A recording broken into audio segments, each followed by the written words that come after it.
यहाँ तो पूरा फिल्म के सेटअप लगेले बा। सर एसडी कार्ड तो खाली है सर। हाँ,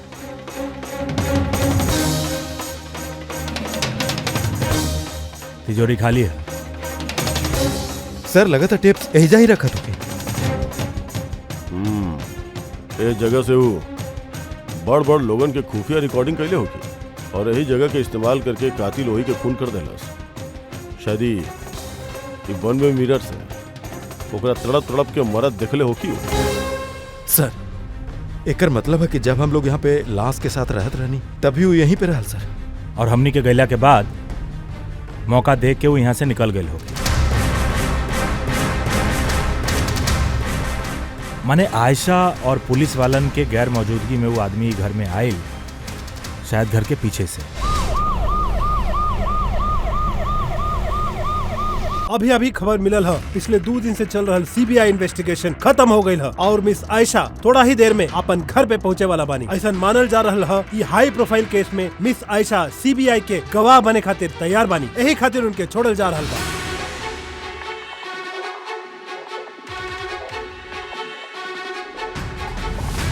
मैम का ई सच बा कि आप सीबीआई के गवाह बने खातिर तैयार बानी? मैम पुलिस आपके सिक्योरिटी खातिर है कि सीबीआई आपके हाउस अरेस्ट सच बा करेगा। आपके पास तीनों के खिलाफ कोनो गवाह बा? मैम जवाब दी मैम। अरे पीछे हटिए आप लोग, पीछे हटिए। आयशा देखिए पुलिस अपन जी, काम इतना कर रहा बड़ी है। सुरक्षा के बीच अपन घर के अंदर चल गई मैम, बिना कुछ हमनी के मैम। कुछ जवाब देले। मैम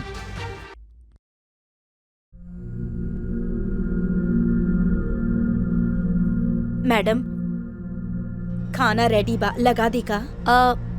ना हमरा के भूख नहीं खे। एगो काम करी राखी, इनके खाना लगा दी।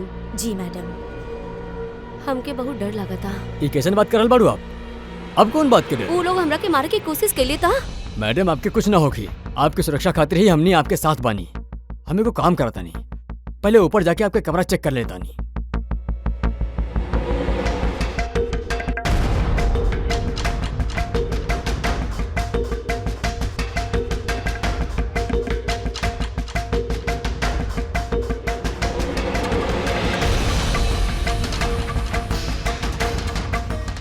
आपके कमरा चेक कर ले बानी, सब कुछ ठीक ठाक बा और आप जाके आराम कर सके लो। देखिए आपके कुछ ना होई, और वैसे भी खाली रात भर की बात है, सवेरे कोर्ट के फैसला हो जाए और वो लोग खुद सलाखन के पीछे हुई हैं। You just relax.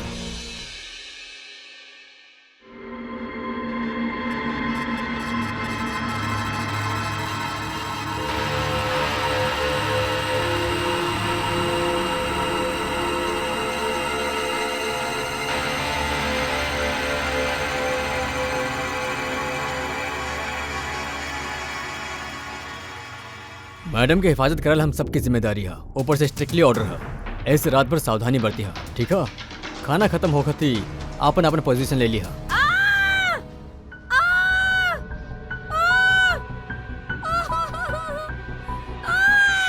Madam madam madam दरवाजा खोली, दरवाजा खोली मैडम, दरवाजा खोली मैडम। के बार अंदर।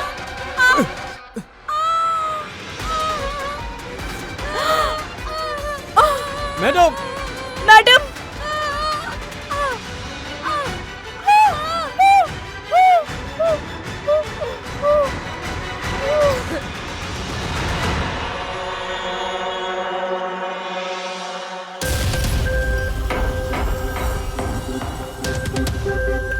सर 1 मिनट सर। सर, एक मिनट, सर हमनी के पता चलल बा कि घर के अंदर कोनो हादसा भइल बा। सर बता सके नहीं का भइल बा? सर ई केस तो सीबीआई के पास रहला सर, तका सीआईडी के हैंडओवर कर दिया सर। देखिए यहाँ पे एगो मर्डर भइल बा, यही से हम लोग यहाँ पे आयल बानी। इससे ज्यादा हम आपके कुछ ना बता सकते। सर बताइए सर प्लीज। सर तो आगे आपके एक्शन का हुई सर?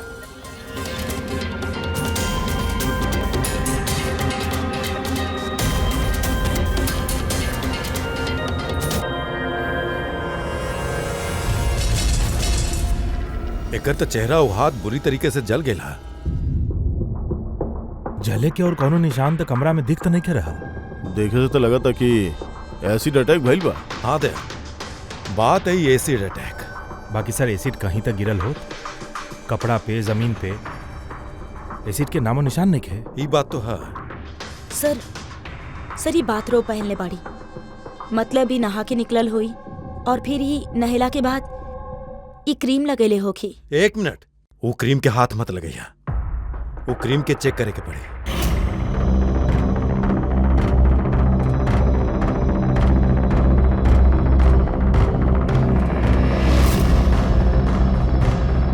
अरे ये तो कुछ हो ना भाई। ओए पंकज, वेट।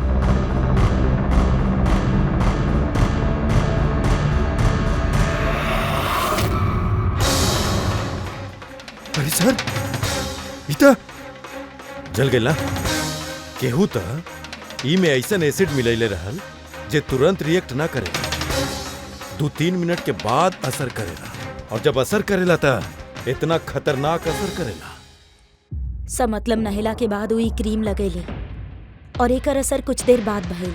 बिल्कुल, केहू दरअसल एकरा मारे खातिर एकर अपन जे क्रीम रहल ओके ई एसिड वाला क्रीम से बदल देला।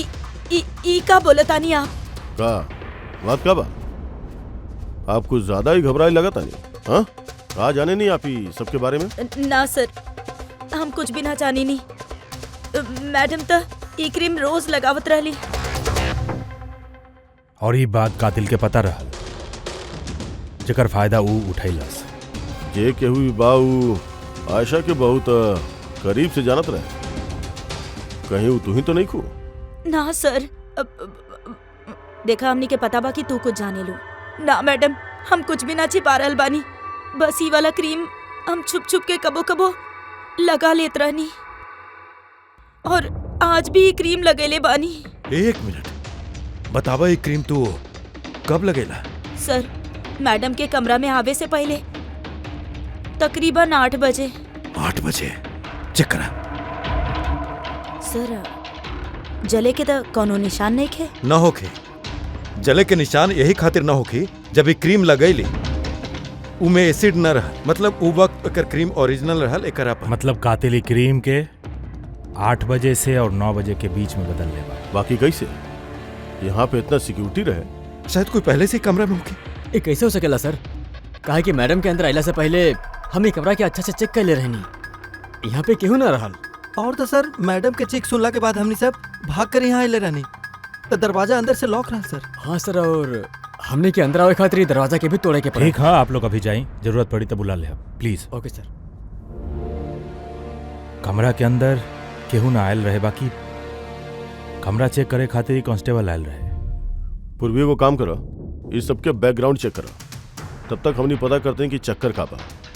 इतना मीडिया, सीबीआई केस, इतना सब सिक्योरिटी काहे खातिर? एक्चुअली आयशा एगो पहुंचल औरत रहा, लाइक एजेंट। जैसे एगो एजेंट दूगो पार्टी के बीच डील करा के अपन अच्छा खासा कमीशन लेके अलग हो जाला, बस समझ ली आयशा भी ऐसा ने एगो एजेंट रहा, बट टॉप लेवल के। एकर सब डील लाखन करोड़न में होत रहा, और सब के सब गैर कानूनी रहा। हमनी के पास एकरा खिलाफ बहुत सबूत रहा, हमने एके अरेस्ट कैनी। बाकी सरकारी गवाह बने खातिर राजी हो गए। अपन आजादी के बदले 3 बड़ बिजनेसमैन के भ्रष्टाचार के खिलाफ ई हमनी के सबूत देवे वाली रहा। आज कोर्ट में सुनवाई रहा। बाकी कल रात ओकर मर्डर हो गए। 3 बड़ बिजनेसमैन के रहले ई तीनों? विकी, राहुल, कुमार। ई तीनों के पास पैसा और पावर काफी है, कुछ भी कर सकेले। और उस सबूत जे आयशा के पास रहल? आयशा के पास कुछ टेप रहा, ये तीनों बिजनेसमैन के गैर कानूनी डील्स के अगेंस्ट कुछ रिकॉर्डिंग्स।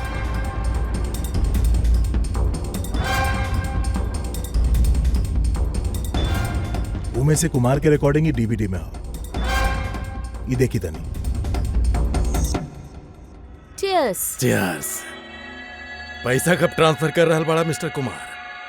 बस जैसे ही गन्स हमने के पास पहुंच जाए, पैसा आपके अकाउंट में आ जाए। ओकर फिक्र आप मत करा, उनकरा पास हथियारन के कोई कमी न बा। वैसे भी पड़ल पड़ल जंग ही तक खायत होके। हाँ, वैसे भी पावर में होखला के यही तो फायदा होखेला ना। हाँ, जब चाहे जे चाहे वो कर सकेले। आप खाली कंसाइनमेंट पूरा कराएं, आगे बहुत काम करे के बा हमनी के साथ में। बिल्कुल, और ये तो बस शुरुआत है, और जब तक हम मानी आप दोनों के चिंता करे के कोनो जरूरत नहीं है। ये एगो सैंपल है दया, बाकी ऐसे कुछ भी साबित नहीं हो सकत। सबूत के तौर पे आयशा के पास बहुत कुछ रहल हमनी के देवे खातिर, बाकी वो हमनी के दहलस नहीं किया। वो चाहत रहल कि सारा फुटेज वो कोर्ट के सामने पेश करे। अपन हिफाजत के बदला में वो हमनी के सामने शर्त रख ले रहल, बाकी टेप के बिना ई टेप हमनी के कोनो काम के नहीं खे। ये टेप आपके काम के ना हो कि बाकी हमनी के काम के हो सकेला। ये तीनों के ब्यूरो बुलावे खातिर काफी बा। जो ना लेवल तक लोग पहुंचल बाड़े उनकरा खातिर आयशा के मर्डर प्लान कईल कोनो बड़ बात नहीं है। विकी, काल रात के तू कहाँ रहा? हमें को पार्टी में रहनी। यू लोगन के स्टेटमेंट है और सिग्नेचर। ते कल रात 9 बजे से लेकर 3 बजे तक हमारे क्लाइंट के साथ रहा। तो उसे टाइम के तो हम पूछले ना रहनी। देखिए आयशा के दिमाग खराब रहल, वो ऐसे ही मन गढ़ंत कहानी बनावत रहल ताकि वो सजा से बच सके। That's it. आयशा आपके धोखा देलस, आपके खिलाफ सीबीआई के सपोर्ट देलस। गुस्सा तो बहुत आयल होगी। हाँ, सोचले होकबा खून कर दी ओकर। गुस्सा ना सर, हमके तरस आयल ओकरा पे। काहे कि वो चाह के भी कुछ ना कर सकत रहे, काहे कि कुछ करे खातिर रहल ही नहीं के। ये हमारे क्लाइंट मिस्टर राहुल के हलफनामा है। कल रात ये अपन बिजनेस पार्टनर के साथ रहले। इनमें सब डिटेल है।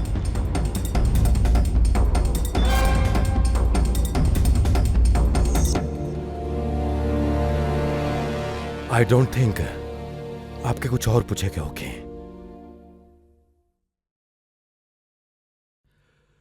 आप लोग जा सकेले। Thank you. मर्डर के समय हमारा क्लाइंट फैमिली फंक्शन में बिजी रहल और यह होकर सबूत। मिस आयशा के पास आपके खिलाफ सबूत रहल मिस्टर कुमार। और ऐसा सबूत जो आपके बर्बाद करे खातिर काफी है। आयशा एगो चालाक औरत बिया।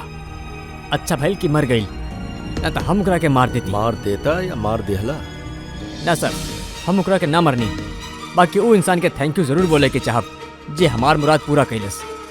जा सकेला तू, बाकी बहुत जल्दी मुलाकात हो। Thank you.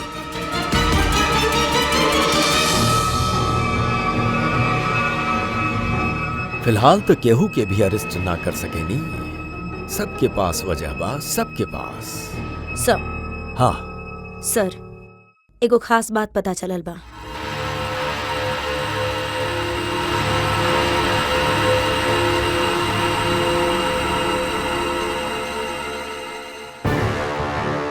हेलो।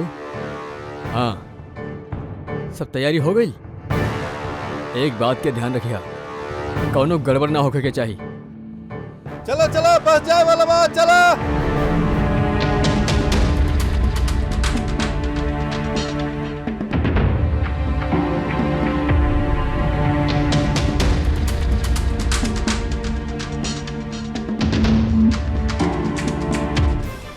अरे भाई का हो गई?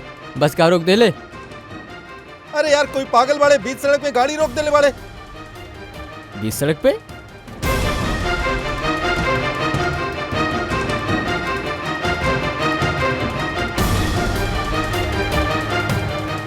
सर आप लोग यहाँ? शहर छोड़ के बहुत जल्दी बात हो रहा है। हाँ? बहुत सवाल के जवाब देवे के बात हो रहा। चला सर, हमका कहीं नहीं सर। चल सर, हमारी बात तो सुनी सर। सर हमके कहाँ पकड़ रहा बानी सर? चल कहाँ सर? ई कहाँ सर? आप लोग हमके कहाँ पकड़ रहा बानी? हम तब छुट्टी लेके गांव जा रहा बानी सर। हमने तो हर पिछला रिकॉर्ड निकलनी, तू हमनी के बतौला ना। हाँ, कि आयशा से पहले तू मिस्टर कुमार के जेट सिक्योरिटी में रहला। हाँ सर, वो तो हमारा काम है। हाँ, और आप तो जाने ले कि जहाँ हमने के सरकार भेजी ले वहाँ हमने के जाए के पड़ेला। तुहार मोबाइल पे कुमार के कॉल एक नहीं के 3 बार। आयशा के मर्डर से ठीक पहले यो भी एक काम है। आप ठीक कहनी सर। कुमार हमरा के कॉल कैले रहल, वो आयशा मैडम से कुछ बात करे के चाहत रहल, बाकी हम मना कर देनी सर। वो हमरा के पैसा के लालच भी देलस, बाकी फिर भी हम ओकर बात ना करवानी सर। पहले 2 बार मना कर देला तू, ओकरा बाद मान गिला ना। हाँ मैडम, ये कुमार सर फिर से फोन कर रहल बानी। हाँ, हमके कोनो खतरा के बारे में बतावे के चाहत हो कि फोन दी। इली बोला कुमार, हम सुनली तो कि हमार फिकर हो रहा। हमके कोनो खतरा से आगाह करे के चाहत बड़ा। हाउ स्ट्रेंज। देखा कुमार, हम तोहार रग रग से वाकिफ बानी। ये हरकत ना केहू और के साथ अजमैया। और वैसे भी अगर हमरा के जेल हो गई तो ये पैसा के हम का करी? अचार डाली, आपन पैसा अपना पास ही रखा, केस लड़े के काम आई। कोनो जरूरत नहीं के एकर फोन हमरा के देवे के।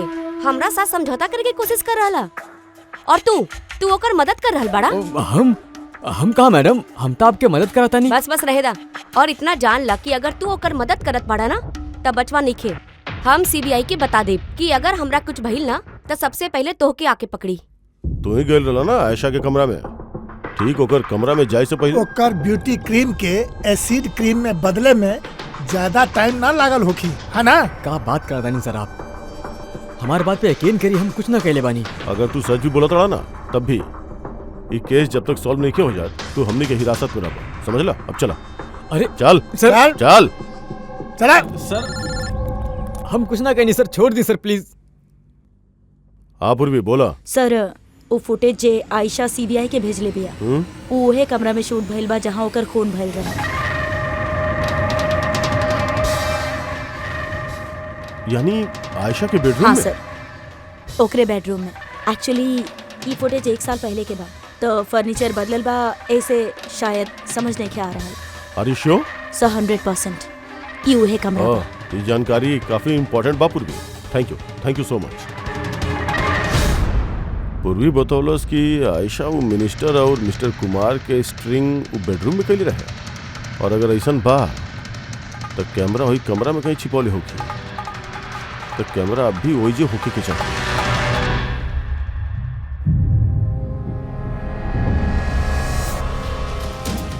कमरा तो ये बा, और ये रहल खिड़की। फुटेज में खिड़की है, मतलब फुटेज ए तरफ कहीं से खिंचल गई है। सर फुटेज के हिसाब से तो कैमरा यहाँ होके के चाहिए सर। ना यार, इतना हाइट पे नहीं खे, कैमरा हाई लेवल पे रहल और वो हिसाब से यहाँ कहीं होके के चाहिए। कहीं मिरर वन वे तो नहीं क्या? अरे वो मिरर जकड़ा में एक तरफ आईना और दूसरा तरफ आर पार दिखेला। यार फिर तो पता चल जाई। कैसे सर? यार वो फिंगर नेल टेस्ट ना सुनला तू? कोनो भी अनजान जगह पे या फिर ट्रायल रूम में कपड़ा बदले से पहले ये टेस्ट कर लेवे के चाहिए, फिंगर नेल टेस्ट। अपन फिंगर के जे नेल है वो आप शीशा पे लगावा, आपके रिफ्लेक्शन में जे नेल है और आपके जे नेल है एकरा बीच में अगर गैप बा तब तो वो असली है, और अगर गैप नहीं खे तो वो नकली है, वन वे है, जैसे कि ई nail. E one way mirror है। ये मिरर वन वे है तो एकरा पीछे जगह होके के चाहिए।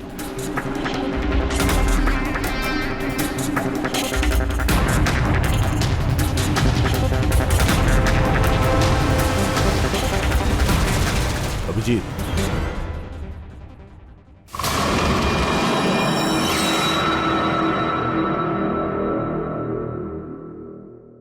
यहाँ तो पूरा फिल्म के सेटअप लगे ले बा।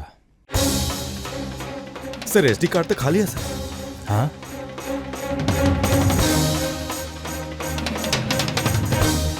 तिजोरी खाली है।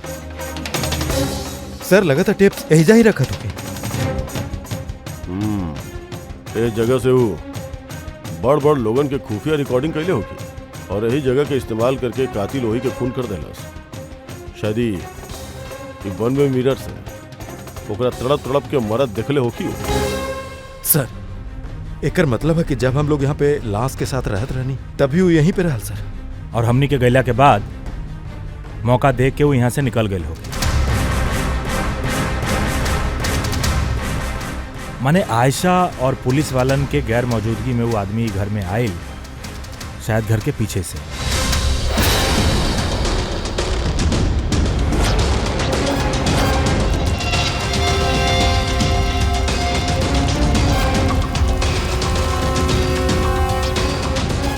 वो आयशा के ब्यूटी क्रीम के वो जानलेवा क्रीम से बदललस और फिर अंदर जाके छिपके बैठ गई। अगर ओकर आंख के सामने आयशा वो क्रीम लगौलस और थोड़ा देर के बाद वो तड़प तड़प के मर गई, फिर पुलिस और राखी यहाँ पे अली तब वो अंदर रहे, और ओकरा बाद हमनी यहाँ पे आनी तब भी वो अंदर रहे, और फिर देर रात मौका मिलत ही वो टेप्स के लेके यहाँ से भाग गई, शायद वही रास्ता से। बाकी सर मेन गेट पे तो पुलिस खड़ी रहल, वो शायद पीछे से ही भाग रहे होके। ऐसा तो कुछ नहीं है सर। बाकी हाँ सर, कभी करीब आधा रात के बीच गाड़ी के चक्का के घसीटे की आवाज सुन ले रही सर। ये आवाज कौन तरफ से आयल रहे, कुछ याद है? बंगला के पीछे वाला सड़क से सर, लेकिन एक ही बार आयल रहे सर, हम दोबारा ना सुन ले रही। ठीक है, थैंक यू।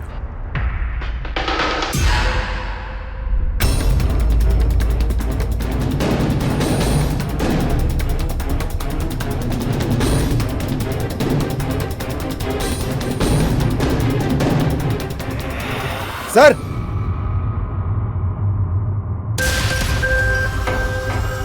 सर हाँ, टायर के घिसे के निशान तबा ये देखा था यहाँ पे, ये आयल पानी वगैरह लगातार गाड़ी काफी देर से खड़ा रहल हो कि एसी वैसी चला के, और ओकरा बाद ये गाड़ी यहाँ से तेजी से निकल गई। वो कांस्टेबल यही गाड़ी के आवाज सुनल।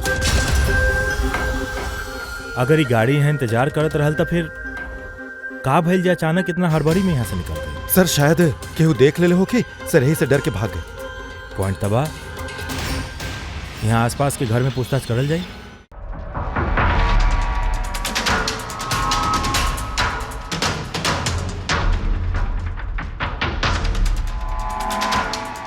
नमस्ते। नमस्ते जी। जी हम लोग सीआईडी से बने। सीआईडी? मैम कल रात आप यहाँ पे कुछ अजीब देखनी चाहे सुननी, कुछ ऐसा जो नॉर्मल ना होके, जो हमेशा ना होके यहाँ पे? हाँ, देख ले तरह नहीं। रात के ना हम देर तक सूत ना पायल रहने, और रात के हम देखनी घर के सामने ना एगो बड़ी गाड़ी पाक रहल, बाकी वो हमने के सोसाइटी के भी ना रहल। बहुत देर तक वो गाड़ी वही खड़ा रहल। कौन सा गाड़ी रहल, कुछ याद है आपके? देखिए, हमके वैसे तो गाड़ी के बारे में ज्यादा जानकारी नहीं है, बाकी HX9 रहे, काहे कि हमारे बेटा के पास में भी वो ऐसने गाड़ी बा। आई सी। एगो बात और बा, जितना देर वो गाड़ी वहाँ खड़ा रहल ना, उतना देर ओकर इंजन चालू ही रहे, और वो में एगो आदमी बैठल भी रहल। हम देखत रहनी, तबे वहाँ से हमके केहू आवत दिखाई देलस, आयशा के बंगला के तरफ से। ओकर हाथ में एगो बैग रहे। अरे के बा? बाकी वो गाड़ी तो चल गई, बाकी हमरा समझ में ई ना आयल कि वो के रहले, कहाँ से आयल रहले, और वो आयशा के घर में का करत रहले। Thank you ma'am, thank you very मच।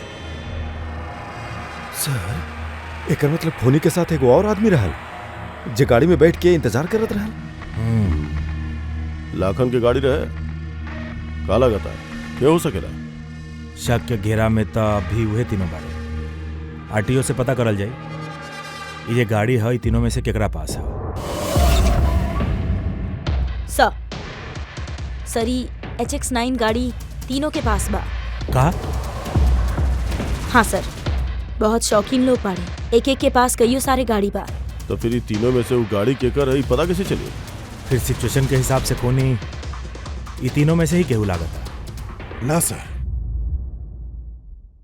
हमने तीनों के ओकर खून से कौनो लेना देना नहीं है। आप लोग यहाँ कैसे? सर, आयशा जीते जी परेशान तक कैले ही रहल, अब मर गएला के बाद भी हमने के नींद हराम कर देले बिया। का मतलब? सर, आयशा के खूनी वो हमने के फोन के हम तीनों से 25-25 करोड़ मंगले बा, वो 24 घंटा के अंदर, और धमकी देले बा कि अगर हमने ओके पैसा ना देता नी तो वो हमने के टेप लीक कर दी। अगर मतलब यह कि खून से हमने के कोनो लेना देना नहीं के। वो आवाज पहचाने ला? ना सर, हम ना पहचानी। आप ही सुन ली, हम कॉल रिकॉर्ड कर ले बानी। आयशा के खून हम कैले बानी, और वो टेप्स हमार कब्जा में बा। वो टेप्स में जो फुटेज हा वो तू लोगन की पूरा जिंदगी जेल में रखे खातिर काफी।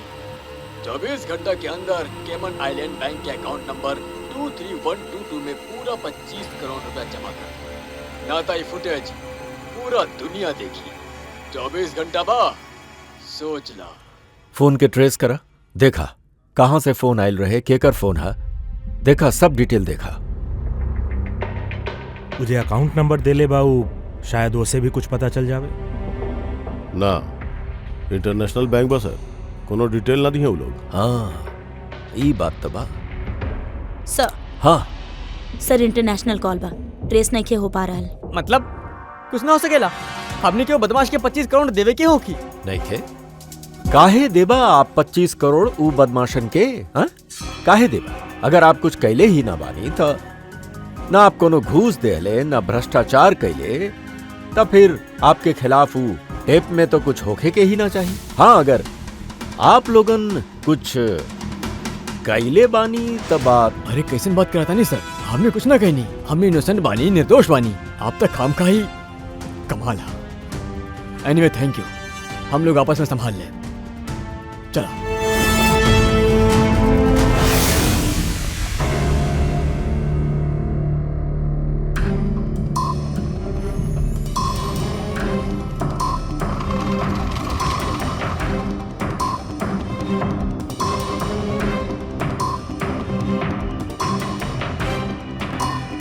शारिका, ये रूम के अच्छा तरीका से चेक करे के पड़े।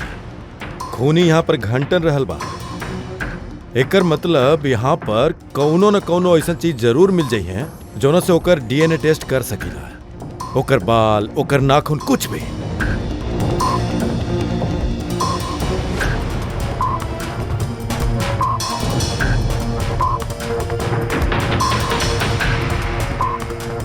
एक मिनट सारिका। हाँ तने चिमटी दिया।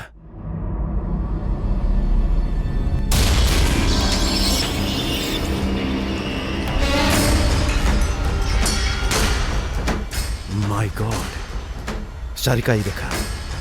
Contact lenses. Yes, contact lens. बाकी आयशा की आँख तो एकदम ठीक रहल। हम खुदे होकर रिपोर्ट चेक कैले बानी।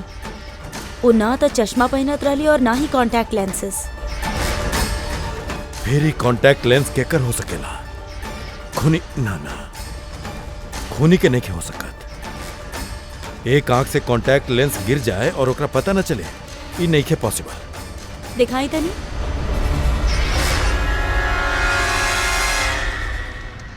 काफी हाई पावर लेंस बा। हाई पावर लेंस है।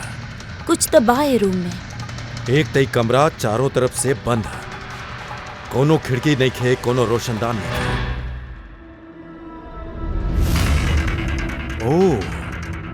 ओहो का भइल? शारिका, तारा के वो कलर स्टेन केमिकल बनावे आवेला जौन से हमने पसीना चेक कर सकेनी? ऑफ कोर्स आवेला। गुड। ते एगो काम करा, तू कलर स्टेन केमिकल बनावा। खूनी यहाँ पर ही कमरा में घंटन रहल बा। जब हमनी के थोड़ा देर में ही इतना पसीना आ गई तो खूनी के तो जबरदस्त पसीना आयल होखे। बस हमने वही पसीना के चेक करल जाए, उससे पता चली कि खूनी कहाँ रहल, खड़ा रहल कि बैठल रहल, कैसन रहल, के रहल, सब कुछ। और रैंसम वाला कॉल के कोनो मतलब नहीं थे, वो कॉल बोगस भी हो सकेले। हाँ सर, खुद पर से हमने के ध्यान भटकावे खातिर और पैसा भी कमाए खातिर। यही तीनों में से कोई एक आयशा के खून कैले बा, वो टेप चुरैले बा और बाकी 2 लोगन के कॉल कई के ब्लैकमेल कर रहल है। बाकी सर वो हवे के? सर हमरा के तो लागता कुमार हो सकेला। बहुत गुस्सा वाला आदमी है सर, केहू के भी खून कर सकेला। और वो बाकी के दोनों वो भी कुछ कम नहीं सर। ये तीनों जितना पैसा वाला बाड़े उतना ही पहुंच बा इनकर सर। खूनी तीनों में से केहू भी हो सकेला। और खूनी के एगो साथी भी है, वो जे बाहर कार में बैठ के खूनी के इंतजार करत रहा। हाँ, बात है तीनों में से कोनो एक ही और कोनो ऐसन जे आयशा के करीब से जानत रहे सर। एग्जैक्टली, यही से तो जानत रहल वो आईना वाला पीछे के कमरा के बारे में, और फिर आयशा कौन सा क्रीम इस्तेमाल करेली इहो भी जानत रहे वो। सर एकर मतलब वो खुफिया जगह के बारे में खूनी के अलावा और केहू कुछ ना जानत रहल। एग्जैक्टली। तो फिर सर? फिर का दया पकड़ल जाई ओके वही के चाल से, वही के चाल से।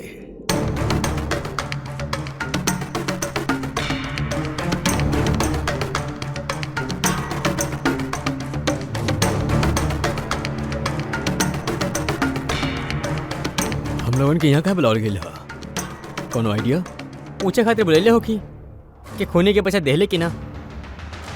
ता तू दोनों पैसा दे रहल बड़ा? तू लोगन के का लगाता पैसा देवे के अलावा कोनो रास्ता बा? वैसे तू का सोच ले बड़ा विकी, देवा पैसा? देखा भाई टेप्स के तो पता नहीं है, बाकी हम कोनो गैर कानूनी काम ना कैले बानी। ऐसे पैसा देवे के तो सवाल ही ना उठेला। Sorry, I am not paying. ओह कम ऑन मैन, इतना दिखावा काहे करत बड़ा? अगर केले बड़ा तो बतावा ना, हमने तीनों ही बानी ना यहाँ पर। देखा राहुल, अगर बात एक सेकेंड ला, सीआईडी के मैसेज आ गई। अरे कहाँ हूँ का भेजलस बतावा? कहीं अटक गए हो ना सकेले, वापस जाए खातिर गए। व्हाट नॉनसेंस यार, हम लोग कब से यहाँ बैठल बानी, काम का टाइम वेस्ट। चला चला और का चला, कम ऑन।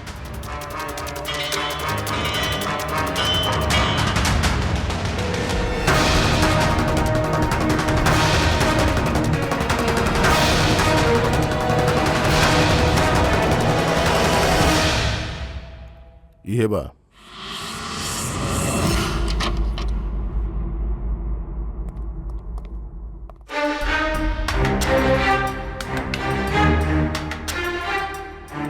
सर विकी है, मतलब ओके पता रहल कि आईना के पीछे कैमरा है। हाँ, ये बाकी के दोनों चाहे इनकरा कुछ पता नहीं है या फिर कमाल की एक्टिंग कर रहल बा। सर हमके तो लगा था ये विकी ही है। अब का करी? नजर रखल जाए एकरा पे, कोनो न कोनो गलती जरूर करिए। हाँ सारिका, कलस्टीन केमिकल रेडी बा। ठीक बा, चलो।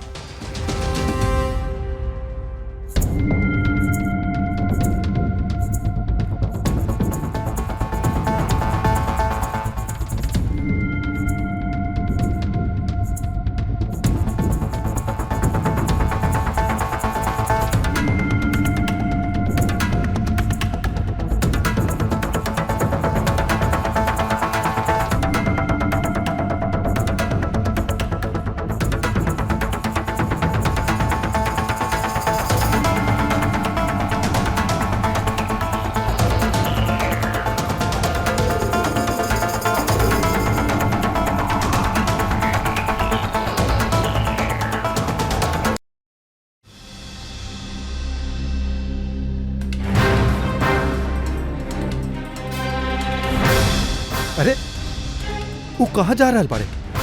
अरे जाए के कहा पंकज, अपन साथियन से मिले जा रहल होखी और का।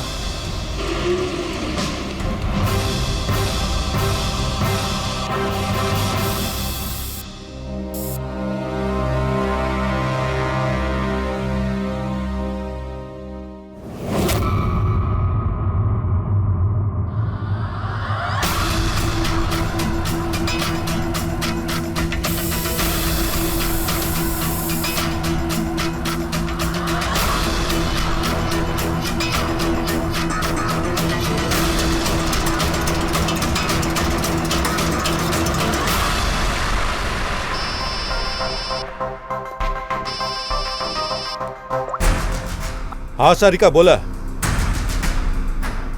गुड, कुछ मिला? जमीन पे?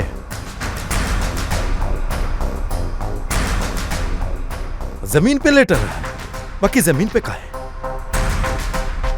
ओके ओके, हूँ ठीक है तारिका, हम तो के बाद में फोन करता नहीं। बाय। ओ 2 दिन पहले 1124 लाश भेजले रहली ना? जी सर। कहाँ बा, हमरा चेहरा देखे के बाद? रहल सर।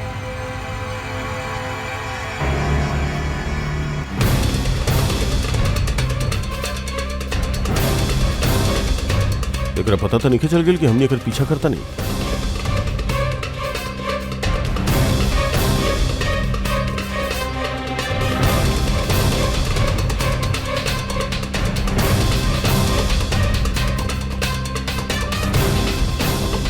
सर ये तो सचमुच घर में घुस गई। हमके तो लगा था कि अपन साथियन से मिले। हाँ अभिजीत, का डॉक्टर सालोंके बता दिले कि खूनी के बा?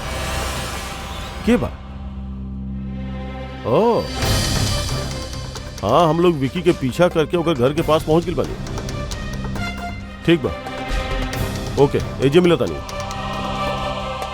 अब जीत आ रहा बा।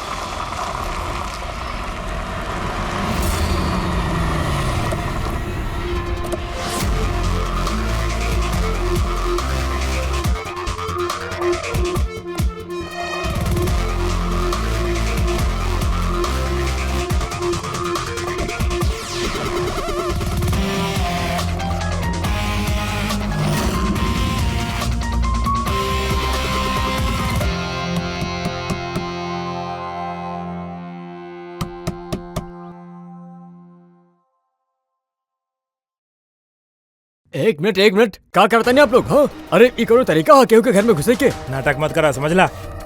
हमनी के सच्चाई के पता चल चुकल है। कहाँ छिपैले बा ओकरा के? देखिए हमारी बात सुनिए, आप लोगों की गलतफहमी हो रहा होगी। हम कुछ ना कहनी, ना तो हम आयशा के खून कहनी, ना हम केहू के छिपा के रखले बानी। हमने कब कहनी कि आयशा के खून तू कइले बड़ा? हाँ? एकरा कहल जरा चोर के दाढ़ी में तिनका। देखिए हम हमारी बात समझे की कोशिश करिए। आप लोग हमारी बात कहाँ ना सुनल बारे आप लोग। हेलो, आप लोग ऐसे ना घुस सके अंदर।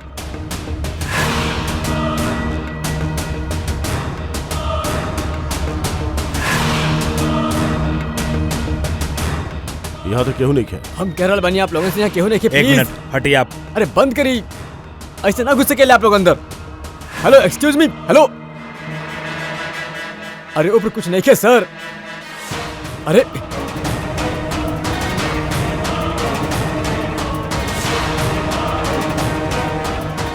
प्लीज देखिए, यहाँ पे कुछ नहीं है, केहू ना बा यहाँ पे। अरे आप लोग तो हमारी बात ही ना सुन रहा। कमाल करता नहीं आप लोग। कब से कहा था नहीं यहाँ पे केहू नहीं खे। अरे केहू ना भाई यहाँ पे। Hello sir.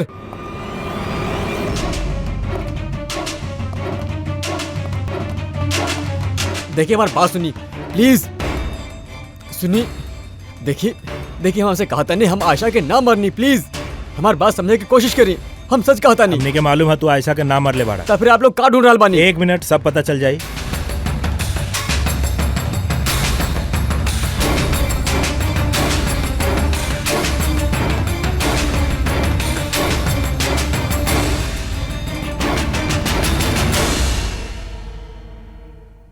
Sir I.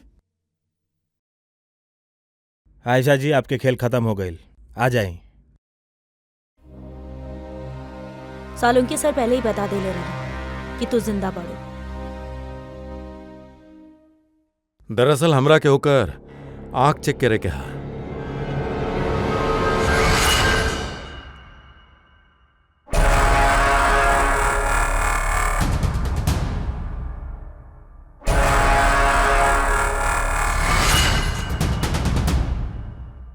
जे हम सोचले रहनी वो एकदम सही रहा। तू दरअसल आयशा बाड़ो ही नहीं है। तू तो वो बाड़ो जे के वो कमरा में बांध के रखल गई रहे। कोनो और लड़की के आयशा बना के बहुत बेदर्दी से ओकर खून कर देला। के रहे लड़की का दुश्मनी का रहे ओकरा से कोनो दुश्मनी ना रहल। हम तो बस अपन जान बचावे के चाहत रहनी। हमके पता रहल कि सीबीआई की गवाही देला के बाद भी हम सेफ ना रहब। ये तीनों बहुत ही डेंजरस बाड़े। हमके कहीं न कहीं से ढूंढ के निकाल ही ली और हम डरा के जिए के न चाहत रहनी। यही से हमरा पास खाली एक गो रास्ता रहल, आपन ही मर्डर के नाटक करके हमेशा हमेशा खातिर गायब हो जाएं। ए प्लान हम दोनों मिलके बनैले रहनी। वो लड़की एगो स्ट्रगलिंग एक्ट्रेस रहे। ओके, हमने इंटरनेट के कौनो ऑनलाइन कास्टिंग एजेंसी से ढूंढ के निकलने रहनी। रिया नाम रहा लोकर। ओके, ऐसे चूज करने का है कि ओकर कद काठी आयशा से मिलत रहा। हमनी ओकरा मीटिंग के बहाने घर बुलैनी और ओकरा के बेहोश कर देनी। हीरो के बंद करके वो खुफिया कमरा में रख देनी।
तो हर चाल तक कामयाब हो गए रहे। फिर फोन करके पैसा मांगे के नाटक काहे कैलू? हमने के लागल कि ए से आप लोगन के हम तीनों से ध्यान हट जाई और हमनी के पैसा भी मिल जाई, एगो नया शुरुआत करे खातिर। जरूरत से ज्यादा चालाकी और लालच तू लोग के ही जाल में फंसा देलस। चिंता मत करी, नया शुरुआत तो तू दोनों के होखे ही वाला है, बाकी जेल में।